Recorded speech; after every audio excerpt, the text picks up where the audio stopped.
All right, G. Bush is back again. I told you guys part 2 is going to be today. We're going to be talking about the expectations for the Cleveland Browns because, man, so many guys on that defensive side of the ball. We still got everybody on the offensive side of the ball, plus a couple of extra pieces. There's a lot of excitement in the city of Cleveland, rightfully so, for a team that's returning at their 11-5 season, returning after a beatdown in Heinz Field, and returning after becoming this close to making the AFC Championship game last year with a lot of injuries. Now, hopefully, they hope to get injured or hope to be injury free. Now, also, they hope to kind of recover from all of those things that they had going on in 2020, virus, fans not being there, all those things that kind of work to the Browns' disadvantage. They hope to kind of shake those things off and get a clean slate. And as good as the team was last year, this team with a clean slate, G. Bush, shouldn't that be something interesting to watch? Oh, I mean, interesting. This is a place to be. This is the team to watch. This is it, man. When you look at the marquee names, the storylines, the coaching, the fans, the cachet, the Cleveland Browns, I've done blogs about it, but this year is actually, you're going to find out. The Cleveland Browns are America's new team. They are. You have to watch for it, right? This year, when you take a look at everything that'll be surrounding the Browns, and it starts with the talent level. It's just not just, we're the Browns and we're one of the storied franchises, but when you look at the talent level from top to bottom, the Cleveland Browns, in my opinion, have it at worst, the third best roster in the league. And for me, it's an easy top 2, and it can flip-flop. If Baker Mayfield gets to that next ascension level, where he's playing at the level of MVP level that Lamar Jackson did, or he's able to do what Josh Allen did last year, the Cleveland Browns will by far be America's team. Everybody will have 6, 7, 8, 9 games, I'm telling you, on national TV. Those are coming. The Sunday nights, the Monday nights, all of those Thursday night games. We're going to be marquee games and looking at what they're going to be able to do. So right now, the excitement level for the Cleveland Browns, if you thought it was crazy when we got OBJ the first time and Freddie Kitchens was like the head coach, trust me, this is going to blow that out of the water. When Browns come into town, it'll be like the Beatles, because I think they're that exciting, especially on the offensive side of the football. Well, and they have, some tangible evidence that they could be good, right? Like last time we did this, they were coming off of encouraging 7-9 or 7-8-1 season, and then they added some pieces and we got excited about that. No, they have added a ton of pieces. And before I get to this next question, I want to read off all the things that they have on this roster. And they won 11-5. Last year. So like this is much more real, I think, to a lot of people than people say. Like I know how, if you watch the morning shows on ESPN or Fox Sports 1 or whatever they call it now, FSN, or I don't know what FS1 now. Yeah, FS1. Yeah. Whatever they do there. People are like, well, I'm not buying the Browns. We do this every year, but this isn't every year. The Browns, this isn't every year. The Browns beat down the Steelers in the playoff last year in Pittsburgh. That changes everything when it comes to how this team is looked at. Also, let's look at this roster, because I think we're being generous and we're being Browns fans when we do this, because we don't want to kind of overhype ourselves or get ourselves excited when we're like, maybe they're top 3. If this Browns roster plays to its potential, and again, this is a big if, there's a lot of things that need to be done to get to this point, especially defensively. But if this Browns team plays to its potential and lives up to it, we're going to be talking about this roster, not just as Browns fans, but this is going to be one of those teams, if they live, and again, huge if, so people don't clip this out of context, if they play up to their potential, people will talk about the 2021 Browns like the 85 Bears, like one of those rosters where you're like, wow. Like the 02 Hurricanes, it's when I read off these names, and I hope fans realize this is like college level of depth, and this is like a level of depth you don't realize like until you go back. You ever see the screenshots of like the 2013 Florida State team or 02 where it's like all NFL players on there? This is the NFL version of that, because look at the offensive line, right? We're just going to talk about the big dudes who don't really get that much credibility, right? Jedrick Wills, you can make the argument was the best left tackle in that draft that had a ton of left tackles, right? Mm-hmm. Well, it's yet to be seen. There's a lot of hype on Tristan Wirfs, but a lot of people I respect that watch the trenches closely tell me that Jedrick Wills was the best. All right. Joe Bitonio, he's been the best left guard in football for a while. J.C. Tretter's been one of the best centers in football for a while. Wyatt Teller was the best guard in football last year. The best lineman in football. All of them, according to Pro Football Focus, 92.9 or 92.3, one of the best of yeah. He put up insane numbers last year. And then at right tackle, you got one of the best right tackles in football in Jack Conklin. Tight end room might be the weakness on the offense, and it's deep. You got David Njoku, $6 million, third string. Harrison Bryant, who we saw a lot of potential out of, he's got to realize it, but we've seen it in camp what he can do against an NFL defense. He just needs to try to put that in work. And then Austin Hooper, who was a 2-time Pro Bowl tight end. Then you go to wide receiver. Oh, just Odell Beckham, Jarvis Landry. We forgot. Everybody has forgotten about that duo, right? It's taken a backseat to all the other duos on this team. It's just Jarvis Landry. It's just Odell Beckham. It's just one of the best wide receiver tandems in football. And then behind it, you have Donovan Peoples-Jones, who is development. Rashard Higgins, who is a more than usable slot and also a Z receiver. And then you add Anthony Schwartz and his speed and everything else. You got a quarterback, Baker Mayfield, who looked like a top 10 quarterback last year. And if that was with 1 year in this offense, if he takes a step in this offense next year, well, maybe he can be a top 5 guy. Maybe he can be an MVP type candidate. And if he's that, then yeah, this is going to be beyond the 85 Bears. And then defensively, right? Defensively, this is where it gets ridiculous. And this is where training camp is going to be interesting, because the battle between these two groups to decide who's going to be the feature group of this team is going to be crazy, because you got Myles Garrett, the physical freak, the most dangerous man on the planet, the baddest man on the planet. He might be the freakiest athlete in sports today. I don't think there's anybody you see when at workouts when you makes you go wow more than Myles Garrett. There's not another guy in sports Stop lifting weights. We seen you in that pea green suit, bro. You look like you was busting out. Listen, did you max out before that, bro? Yeah, think about it like this. He was a physical freak when he left college. He was NFL ready. Like Leonard Fournette was one of them dudes who was like NFL ready. Myles Garrett was NFL ready. He is much bigger than he was, and much more athletic, and much more flexible than he ever was at Texas A&M. I don't know how his skeleton holds all that together. I don't know. I'm not going to question it. But yeah, you got that. You got Myles Garrett, who might be the freakiest athlete in all of sports, not just football. Jadeveon Clowney, who is one of the more athletic beasts to come in this league. He has to live up to some of that potential here in Cleveland. He has an opportunity to be healthy, but if he lives up to that potential, it's going to be crazy. We forgot Malik Jackson's in the middle of this defense. Andrew Billings, who you expected to be a starter last year, is going to be in this defense. They got to steal with Marvin Wilson as an undrafted free agent. I expect him to make the team and get some time. He was somebody who people expected to be a first 3-round pick last year before he. Man, that boy, I keep watching. I keep going back watching Florida State with the 21 jersey. I'm like, man, this dude. They trying to double him to the next level. Nothing doing. They trying to chip him to the next level. No, you can't do that. I'm like, man, this dude about 6'4", 3. I'm like, listen. I'm telling you, he out here looking like a young big baby. Like he was, I was like, man. And we forget Takk McKinley is a former first-round pick. His athleticism, he's a former first-round. So it's like, I like you said, we just trying to be modest. We don't want to do too much. We want everybody to say, hey, man, G. Bush. And G. Bush and Quincy we were just saying that we all right. We didn't want to do too much.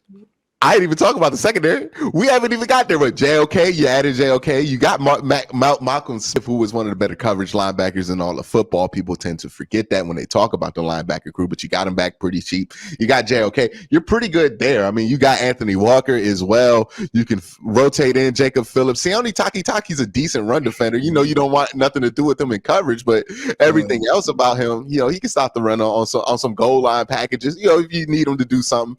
And then the secondary, Greg Newsome, Greedy Williams are battling it out on one side. You got Troy Hill, who can take that spot if he needs to. He's probably the best slot corner in football right now. And then you got Denzel Ward, probably one of the best corners in the AFC.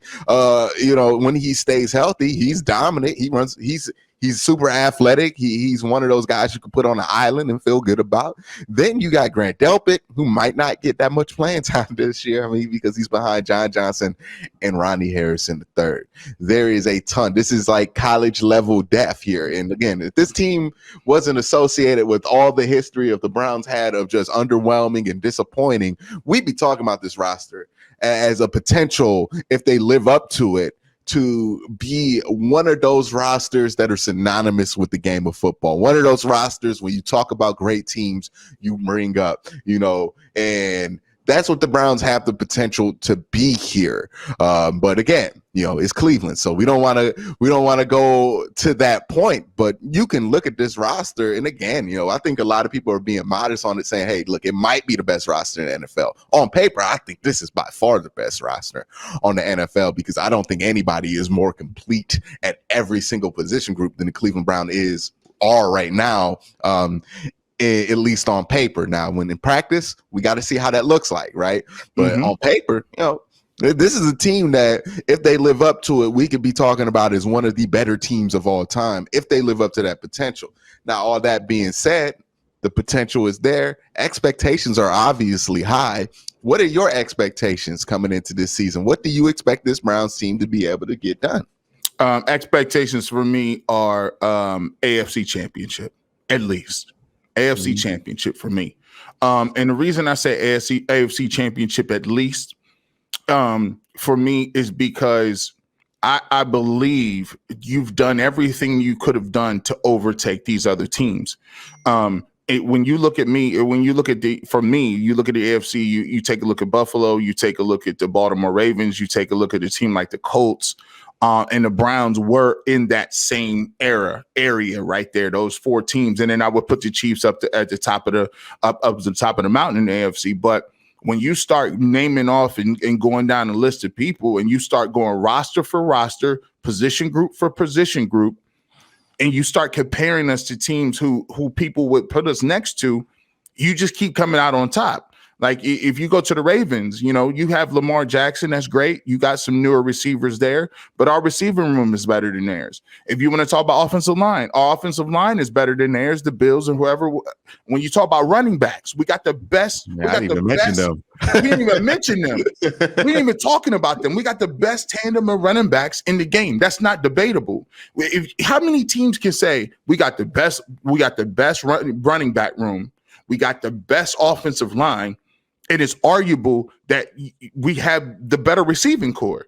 If you look at all three of those position groups, you can look at the Bills, you can look at the Chiefs, and you can look at the Baltimore Ravens, and we can tell you legitimately you're not better than us right there. And you're not really that far ahead when it comes to the quarterback play. If you want to talk about Baker Mayfield and him stepping up and moving to that next level, when you talk about coaching, we got the coach of the year that is coming back. And we just got better in that area. When you talk about defensively, if you guys got running quarterbacks, if you throw the ball a lot like the Chiefs, or you Lamar Jackson, or you throw the ball every down like the Bills, we've considerably upgraded our whole entire back coverage. When you talk about athleticism, Walker, Takk McKinley, and when you talk about Jadeveon Clowney, Myles Garrett, these guys are running legitimately. We got guys, no one's running higher than a 4.5. No one's running higher than a 4.5. And these is defensive ends. These is ends. We're not even talking about JOK, and we're not talking about our hybrid safety. We got guys that can cover, that can move. And so when you talk about it, to me, it's getting to the AFC championship game. And I think that the Browns should be striving for that number one bye and getting people down to First Energy Stadium when it's cold. I hope it's snowing. I hope the field is terrible, because we got the best offensive line. And you know what we're going to do if we up 10 points in the fourth quarter? It's closing time, bro. 5 minutes. Tip your bartenders. Thanks for coming out. Close up your bills. It's time to shut this down, man. So I think that AFC Championship for me, and getting that rematch to see how we stand up against Andy Reid and Pat Mahomes, because I think we played them the best last year without the guys we got. Definitely. A lot of things to look forward to with this team. What are you looking forward to the most, like from a personal level? What are you looking forward to seeing the most from this season? The two things that I'm looking forward the most is seeing what wrinkles we can come out with that really stymie passing teams. There's not been a very many people that can have been able to stop and figure out, how to stop teams from coming out and spread and getting people wide open. Nowadays, the NFL, people are scheming guys open more than anything in the world.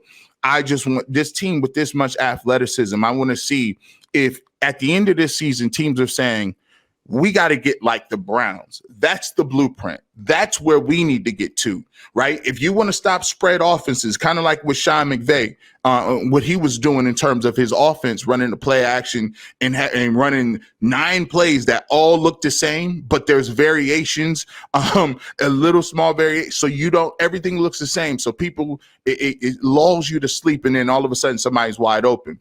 I want to see if we can create something like that on defense where defenses say, if you want to stop Patrick Mahomes, if you want to stop the Bradys, if you want to stop teams that are spreading you out and, hurting you in the air, you got the blueprint is what the Cleveland Browns do. And it may take you a little bit of time to get there, but these are the positions you need to. I actually think the Browns have that type of ability to be kind of a blueprint on the defensive side of football. And then the next thing I'm looking to see is if finally we can see that chemistry between Odell Beckham Jr.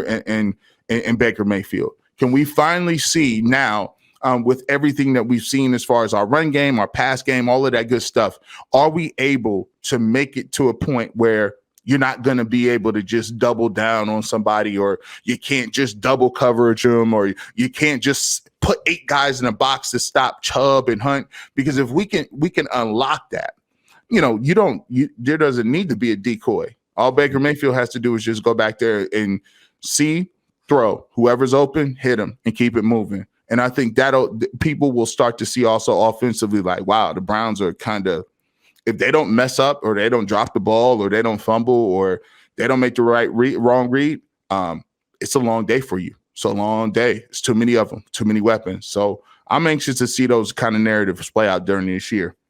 It's going to be an interesting season to watch, man. It's only May. I can't wait until this season starts, G. Bush. Can we fast forward June? I'm trying to get through. I'm trying to fast forward June. I mean, but we ain't had that many warm days in Cleveland. We fast forward through June, July, and it's just second week of training camp. That's the only thing I would stop there. Once they get into pads, that's all I want to see. And then and then here's the thing too. Keep people healthy as possible. Mm-hmm. I don't need to see Odell Beckham Jr. in no preseason. If you want to put him on the sideline, if you want to say our goal is to evaluate OBJ, evaluate some of these guys, Delpit, we just need to make it so that they can get to the season. Make them get to the season. We got enough corners for our wide receivers to get game ready just at practice alone. We don't need to risk him against other teams who are trying to take him out. No. But G. Bush, I want to thank you for coming on. If they love what they heard here today, let them know where to find you. As always, man, you can check me out every single Saturday on 92.3 The Fan, and you can check me out 8 o'clock to 12 o'clock. So I'll be on there every single day. If you missed my show, you can definitely rewind it up to 24 hours on the Odyssey.com app, and you can just take a look at that. Also, if you want to find me, salute everybody that is on that show and on the barbershop, but you can check the barbershop out on YouTube as well. You can check it out. Just search Garrett Bush, and you can check that out, and you can subscribe to it. That's the main ways you can find me. So please do so. Salute. Thanks for having me on today. No problem, G. Bush. Always happy to have you on. But again, guys, thank you for watching. Have a great day. Have a good night.